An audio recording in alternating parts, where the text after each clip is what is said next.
नाज़रीन आदाब, आप देख रहे हैं INN चैनल। मैं हूं शेख अहमद अली। आज की ख़ास बात में हम देखेंगे कई अहम कौमी और बैनुल-अक़वामी ख़बरें। सबसे पहले बात उत्तर प्रदेश की। उत्तर प्रदेश की योगी हुकूमत ने आबादी पर काबू पाने के लिए एक नए कानून का ड्राफ्ट तैयार कर लिया है। स्टेट लॉ कमीशन के सदरनशीन जस्टिस आदित्यनाथ मित्तल ने इसे तैयार किया है। अगर ये ड्राफ्ट कानून में बदला तो उत्तर प्रदेश में मुस्तकबिल में जिनके 2 से ज़्यादा बच्चे होंगे उन्हें सरकारी नौकरी नहीं मिलेगी। ऐसे लोग कभी इंतखाबात भी नहीं लड़ पाएंगे, उन्हें सरकारी स्कीम्स का फ़ायदा भी नहीं मिलेगा। लॉ कमीशन का दावा है कि बेकाबू आबादी की वजह से पूरे नज़्म ज़ब्त पर असर पड़ रहा है। इस कमीशन ने ड्राफ्ट पर 19 जुलाई तक जनता से राय मांगी है। इससे पहले लव जिहाद कानून का ड्राफ्ट भी आदित्यनाथ मित्तल ने ही तैयार किया था। ड्राफ्ट की बड़ी बातों में 2 से ज़्यादा बच्चों के ये जो कपल होंगे उनको सरकारी नौकरी नहीं मिलेगी। मकामी लोकल बॉडीज़ इंतखाबात, पंचायत इंतखाबात ये नहीं लड़ सकते। राशन कार्ड में भी 4 से ज़ायद अरकान के नाम नहीं लिखे जा सकेंगे। 21 साल से ज़ायद उम्र के नौजवान और 18 साल से ज़ायद उम्र की लड़कियों पर यह एक्ट लागू होगा। इस पॉपुलेशन आबादी को कंट्रोल करने के सिलसिले में बाज़ाब्ता स्कूलों में सिलेबस में इसे ऐड किया जाएगा, सिलेबस में पढ़ाया जाएगा। कानून लागू होने के बाद अगर किसी खातून को दूसरी प्रेगनेंसी में जुड़वा बच्चे होते हैं तो वो कानून के दायरे में नहीं आएंगे। तीसरे बच्चे को गोद देने पर रोक नहीं रहेगी। अगर किसी के 2 बच्चे कमज़ोर हैं या फिर उनको अगर अबॉर्ट करना पड़ा या उनकी मौत हो चुकी हो तो उन्हें तीसरा बच्चा होने पर सहूलतें उनकी नहीं छीनी जाएंगी। सरकारी मुलाजिमीन को एक डिक्लेरेशन देना होगा कि वो इस कानून का वायलेशन नहीं करेंगे। 2 बच्चों की पॉलिसी अपनाने वाले कपल्स को कई तरह की सहूलतें मिलेंगी। ऐसे पेरेंट्स जिनके 2 बच्चे हैं और वो सरकारी नौकरी में हैं और अपनी मर्ज़ी से नसबंदी कराते हैं तो उन्हें 2 एक्स्ट्रा इंक्रीमेंट, प्रमोशन, सरकारी स्कीम्स में बेसिक हाउसिंग स्कीम में छूट मिलेगी। PF में एम्प्लॉयर कंट्रीब्यूशन जैसी सहूलतें मिलेंगी। पानी, बिजली, हाउस टैक्स में भी छूट मिलेगी। एक बच्चे पर अगर कोई नसबंदी कराने के लिए तैयार होते हैं कोई कपल हो तो उनको 20 साल तक मुफ्त इलाज, तालीम, बीमा पॉलिसी और सरकारी नौकरियों में प्रायोरिटी देने की सिफारिश की गई है। 1 चाइल्ड पॉलिसी वाले जो BPL कैटेगरी के माँ बाप हैं उन्हें ख़ास तौर पर इनकरेज करने की तजवीज़ रखी गई है। इसके तहत जो माँ बाप पहला बच्चा पैदा होने के बाद ऑपरेशन करा लेंगे उन्हें कई तरह की सहूलतें दी जाएंगी। पहला बच्चा बालिग होने पर 77,000 रुपये और लड़की बालिग होने पर 1 लाख का एक ख़ास रकम उनको दी जाएगी। ऐसे माँ बाप की बेटी जो आला तालीम हासिल करना चाहती है उससे मुफ्त पढ़ाई उसकी होगी, जबकि बेटे को 20 साल तक बिल्कुल मुफ्त तालीम मिलेगी। 19 जुलाई तक इस सिलसिले में जनता से राय मांगी गई है। लॉ कमीशन ने ड्राफ्ट को Uttar Pradesh population control draft 2021 का नाम दिया है। इस ड्राफ्ट को लोग वेबसाइट पे upsc.upscdc.gov.in पर देख सकते हैं। इसे जुमे के रोज़ ही अपलोड कर दिया गया है। 19 जुलाई तक जनता से इस पर राय मांगी गई है। ये ड्राफ्ट ऐसे वक्त में पेश किया गया है जब 11 जुलाई को योगी आदित्यनाथ हुकूमत नई पॉपुलेशन पॉलिसी जारी करने जा रही है। पेट्रोल और डीजल की कीमतों में एक दिन के बाद हफ्ते के रोज़ एक बार फिर इजाफा हो गया। मुल्क के 4 बड़े शहरों में आज पेट्रोल 39 पैसे और डीजल 32 पैसे तक महंगा हो गया। इससे कबल जुमे के रोज़ कीमतों में कोई तब्दीली नहीं हुई थी। इंडियन ऑयल कॉरपोरेशन के मुताबिक दिल्ली में पेट्रोल की कीमत 35 पैसे इजाफे के बाद 100 रुपये 81 पैसे और डीजल की कीमत 89 रुपये 88 पैसे फ़ी लीटर तक पहुंच गई है। हैदराबाद की बात करें तो हैदराबाद में पेट्रोल की कीमत में 36 पैसे का इजाफा हुआ है, जिसके बाद इसकी कीमत 104 रुपये 86 पैसे फ़ी लीटर हो गई है, जबकि डीजल में 28 पैसे फ़ी लीटर का इजाफा हुआ है, जिसके बाद उसकी कीमत 97 रुपये 96 पैसे हो गई है। कांग्रेस के साबिक सदर राहुल गांधी और पार्टी की जनरल सेक्रेटरी प्रियंका गांधी वाड्रा ने उत्तर प्रदेश में ब्लॉक प्रमुख के इंतखाबात में नामजदगी के दौरान खवातीन के साथ बदसलूकी के पेश नज़र योगी हुकूमत पर हमला बोला है और कहा कि रियासत में अफरा तफरी का माहौल है। राहुल गांधी ने हफ्ते के रोज ट्वीट किया कि उत्तर प्रदेश में तशद्दुद का नाम बदल के उसे मास्टर स्ट्रोक कर दिया गया। इसके साथ ही उन्होंने एक खबर की कटिंग भी पोस्ट की जिसमें लिखा गया है कि उत्तर प्रदेश में 6 मरहला पंचायती इंतखाबात के तहत ब्लॉक प्रमुखों के चुनाव में 8 जुलाई को कागजात नामजदगी के दौरान कन्नौज, लखीमपुर खेरी, सीतापुर, उन्नाव, गोरखपुर से तशद्दुद और खवातीन के साथ ज़्यादती हुई। वहीं प्रियंका गांधी ने कहा है कि चंद बरस कबल एक असमत दरी की मुतासिरा ने बीजेपी एमएलए के खिलाफ आवाज़ उठाई थी। मुतासिरा और उसके कुंबे को कत्ल करने की कोशिश की गई थी। आज एक और औरत का नामजदगी रोकने के लिए बीजेपी ने तमाम हदें पार कर दी। हुकूमत वही सलूक कांग्रेस की रियासती जनरल सेक्रेटरी ने भी एक वीडियो पोस्ट की जिसमें एक खातून को नामजदगी के लिए जाने से ज़बरदस्ती रोकने की कोशिश की जा रही है और उसके साथ बदतमीज़ी की जा रही है।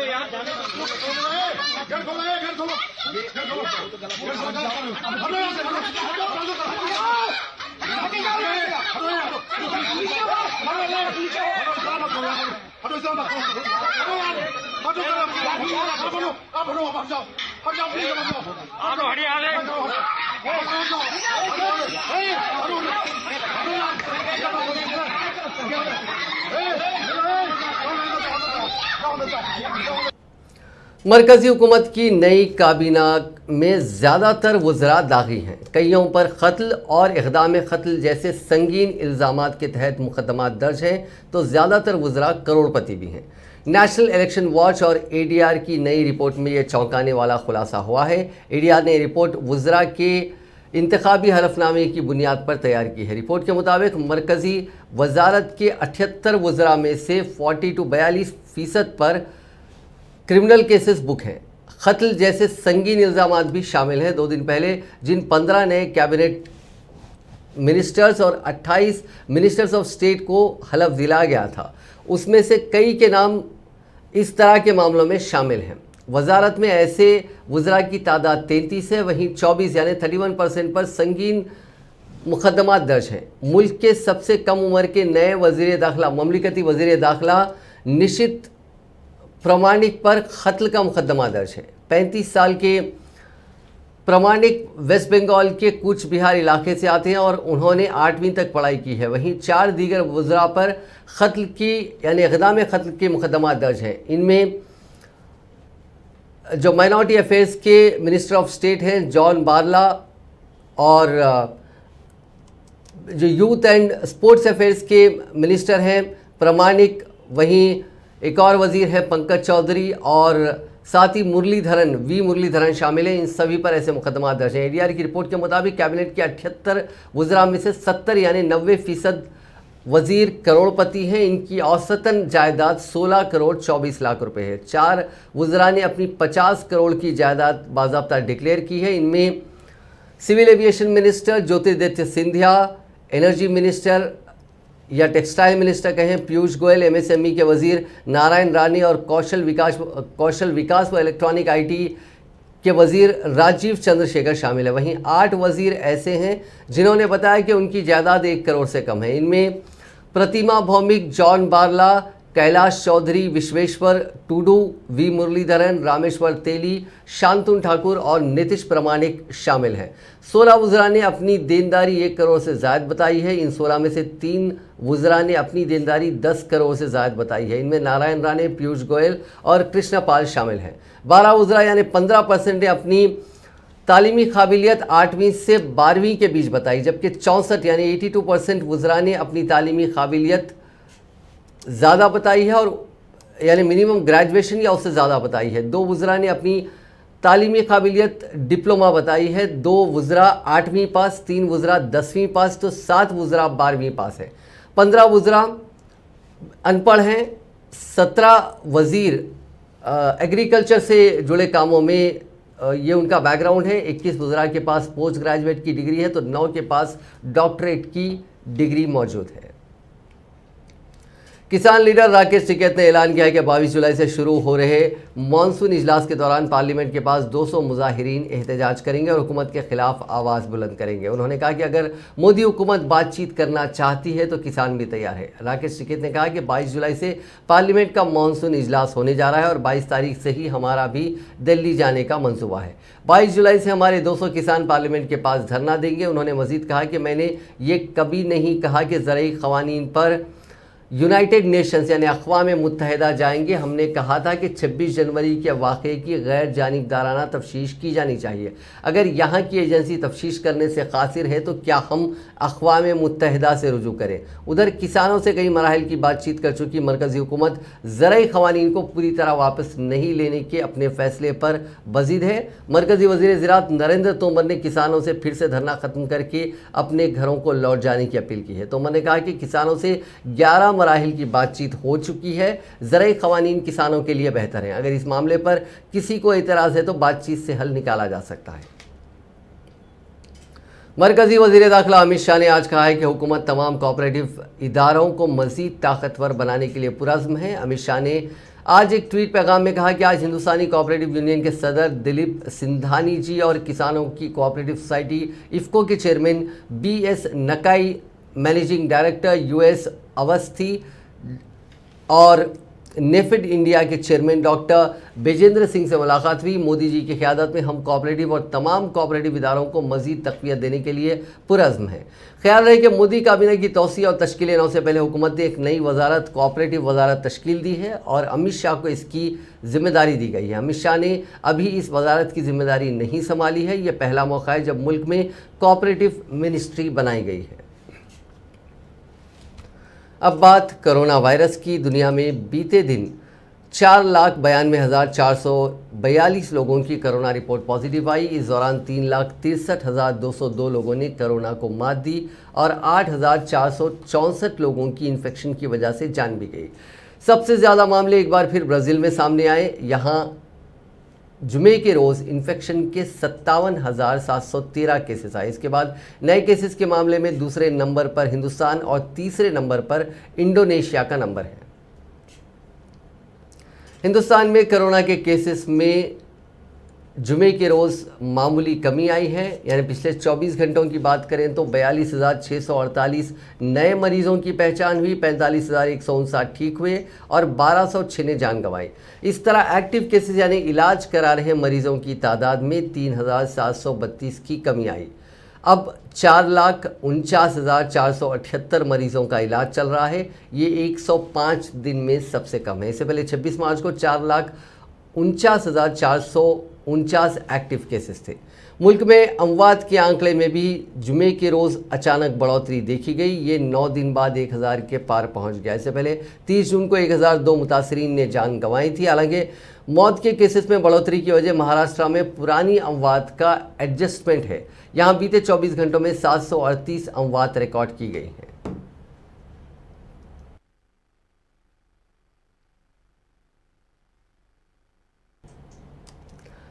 हिंदुस्तान में कोरोना वायरस के नए नए वेरिएंट तशवीश बढ़ा रहे हैं। उस पर वैक्सीनेशन में आ रही गिरावट मुश्किल को और बढ़ा सकती है। अभी तक टोटल टारगेट से 54% कम टीके लगाए गए हैं। कुछ सबसे बड़े रियासतों में रोज़ाना के वैक्सीनेशन का रिकॉर्ड सबसे ख़राब है। इन रियासतों की कुल आबादी करीब 59 करोड़ है। डेटा के मुताबिक केरल और दिल्ली में वैक्सीनेशन टारगेट 22% कम है। वहीं बिहार में ये 71%, जबकि राजस्थान और बंगाल में 66% कम है। केरल और दिल्ली के साथ पंजाब, कर्नाटका और गुजरात में भी वैक्सीनेशन की कमी वहाँ की आबादी के हिसाब से ज़्यादा नहीं है। पंजाब में वैक्सीनेशन की कमी 26% है, कर्नाटका में 30% और गुजरात में 37%।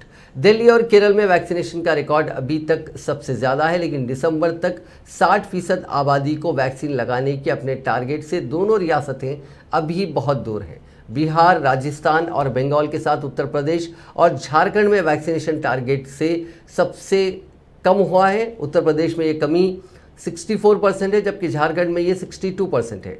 जुमे के रोज़ वजारत सेहत ने बताया था कि मुल्क में वैक्सीनेशन कवरेज 36 करोड़ से ज़्यादा हो गया है। 18 से 44 साल के लोगों को अब तक 11 करोड़ से ज़्यादा डोजेस दिए जा चुके हैं। एक्सपर्ट्स का कहना है कि दुनिया भर में कोरोना वायरस के नए नए वेरिएंट्स रिपोर्ट किए जा रहे हैं। ऐसे में वैक्सीनेशन का जो अमल है उसमें तेज़ी लाने की ज़रूरत है। हिंदुस्तान में सबसे पहले डिटेक्ट किया गया डेल्टा वेरिएंट कोरोना के सबसे खतरनाक वेरिएंट्स में शामिल है।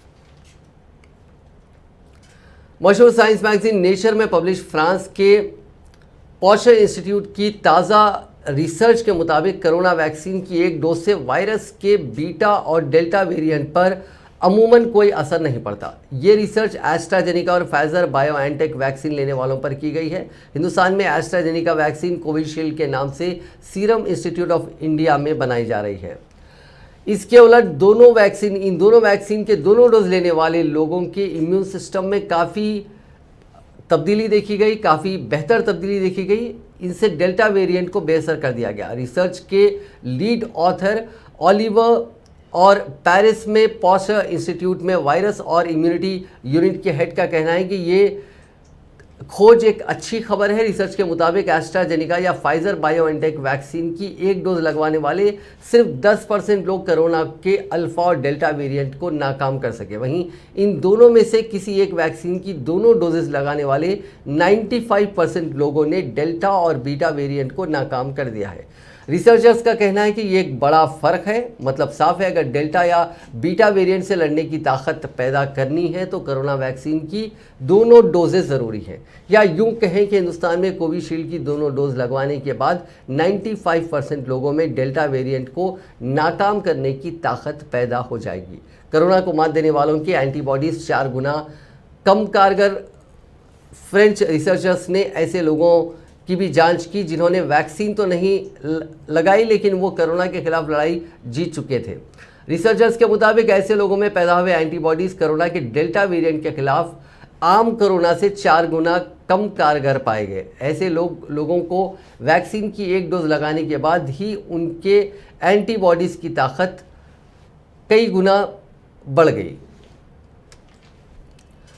कोरोना वायरस अभी हमारे बीच ही रहेगा, हालांकि ये बाद में एक मौसमी बीमारी हो जाएगा। इससे हिंदुस्तान में आने वाली तीसरी लहर बच्चों के खिलाफ खतरनाक साबित हो सकती है। इसका कोई साइंटिफिक बुनियाद नहीं है। ये बात सिर्फ इसीलिए कही जा रही है क्योंकि उस वक्त तक ज़्यादातर बालिग लोगों को वैक्सीन लग चुकी होगी। ये कहना है Delhi all India institute of medical sciences के डायरेक्टर डॉक्टर रणदीप गुलेरिया का। डॉक्टर गुलेरिया ने कहा कि एम्स की स्टडी के मुताबिक 50 से 60% बच्चों को कोविड हो चुका है जिसका पता भी नहीं चला। एम्स और पीजीआई चंडीगढ़ की स्टडी देखें तो तीसरी लहर में भी बच्चों को माइल्ड इन्फेक्शन होगा लेकिन मौत की दर बढ़ने का अंदेशा काफ़ी कम है। डॉक्टर गुलेरिया जुमे के रोज़ पंजाब यूनिवर्सिटी के डिपार्टमेंट ऑफ माइक्रोबायोलॉजी की जानिब से कराए गए प्रोग्राम में लेक्चर दे रहे थे। इसका सब्जेक्ट था कोविड-19 वबा से हमने क्या सीखा और हम क्या कर सकते हैं।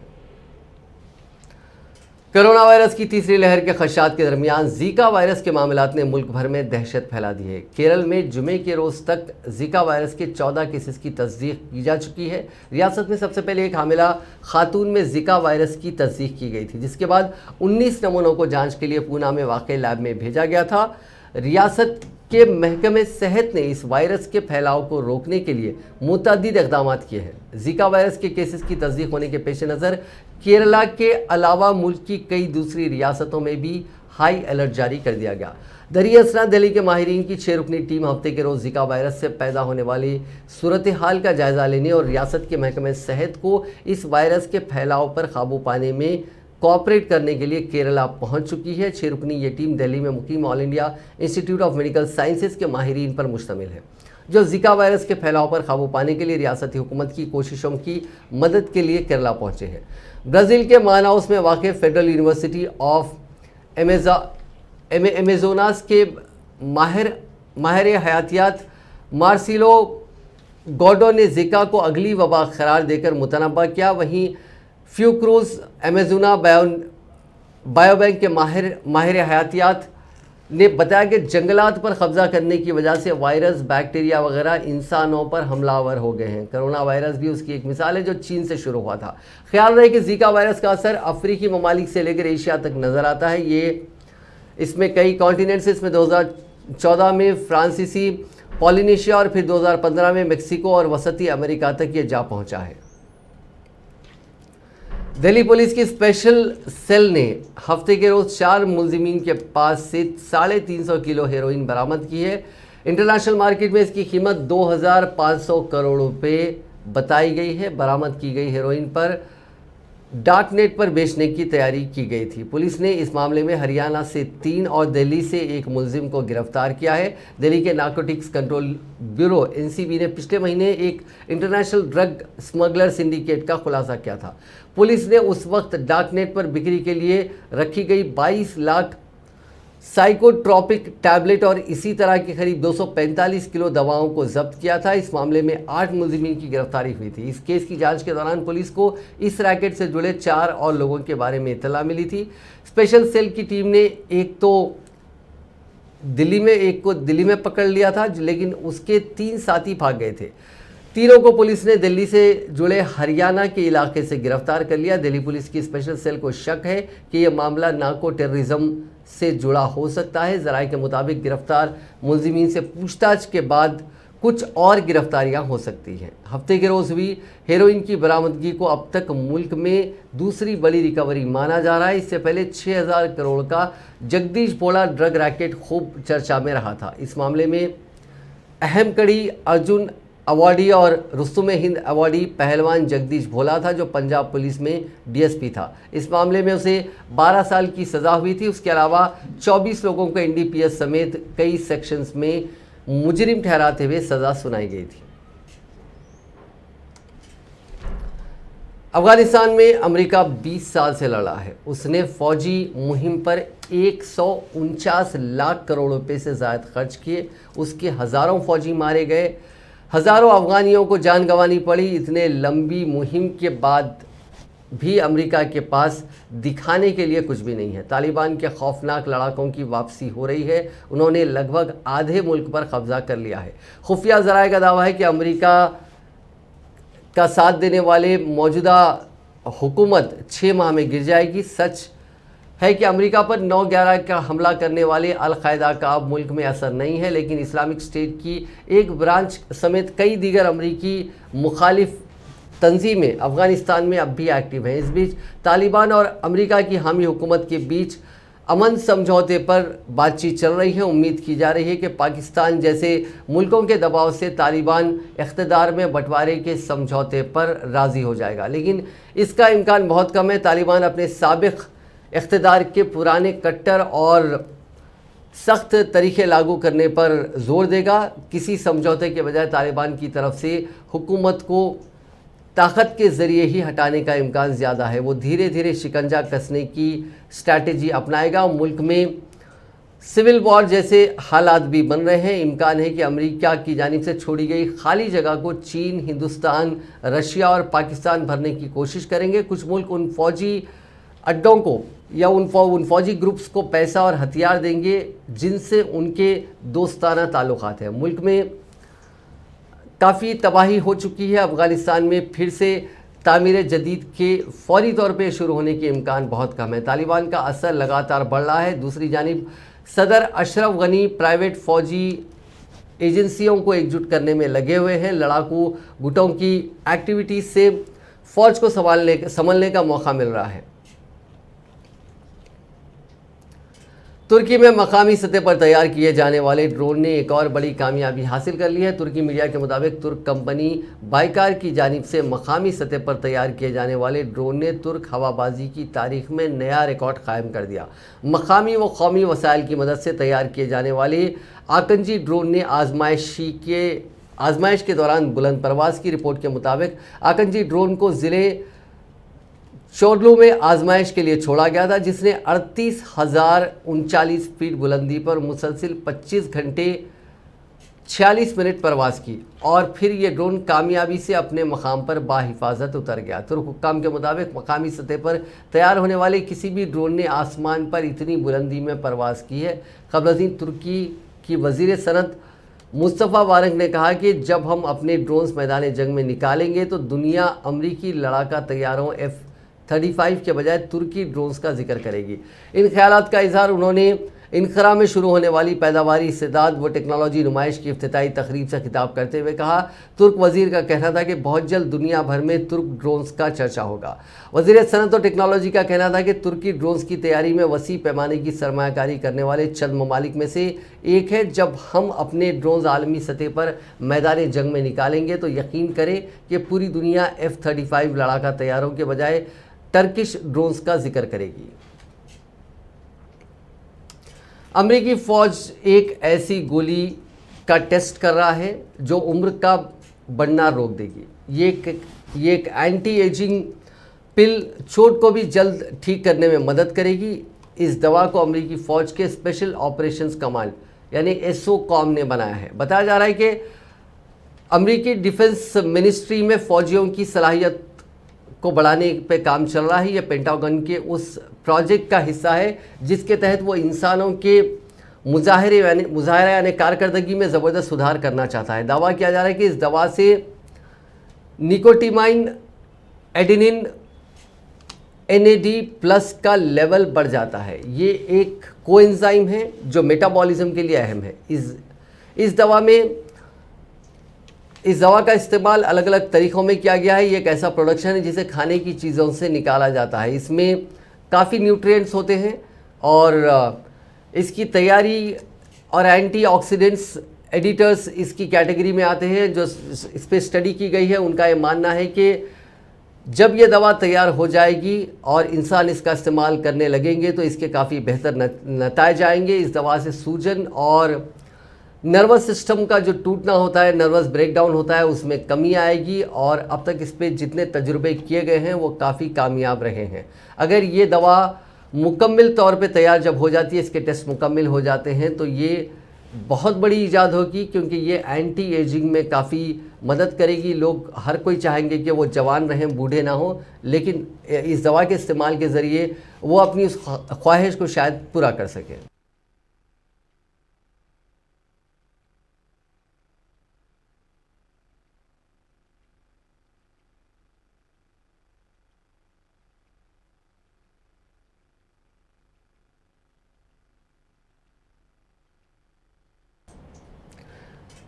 इंडिया और श्रीलंका के बीच होने वाली लिमिटेड ओवर्स की सीरीज़ की नई तारीखें फाइनल हो गई हैं। अब ये सीरीज़ 18 से 29 जुलाई के बीच खेली जाएगी।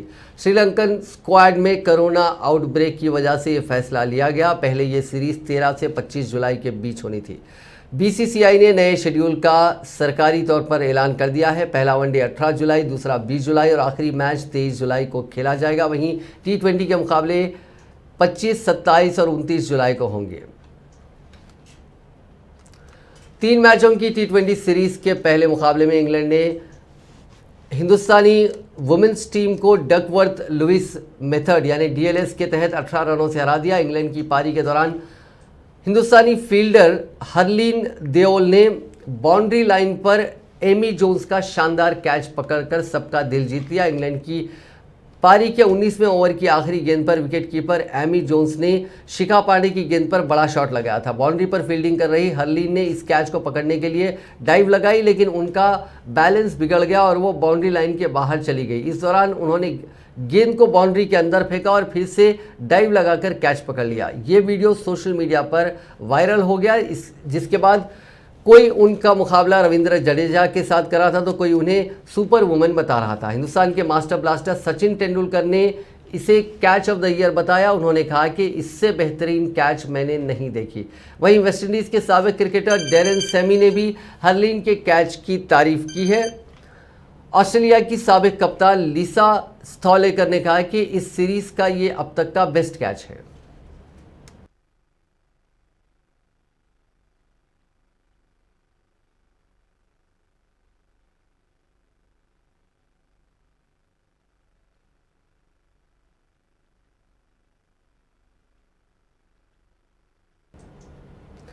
नाज़रीन, आज की ख़ास बात में बस इतना ही। आपसे कल मुलाकात होगी नई खबरों के साथ, नए एनालिसिस के साथ। फ़िलहाल दीजिए इजाज़त। खुदा हाफिज़।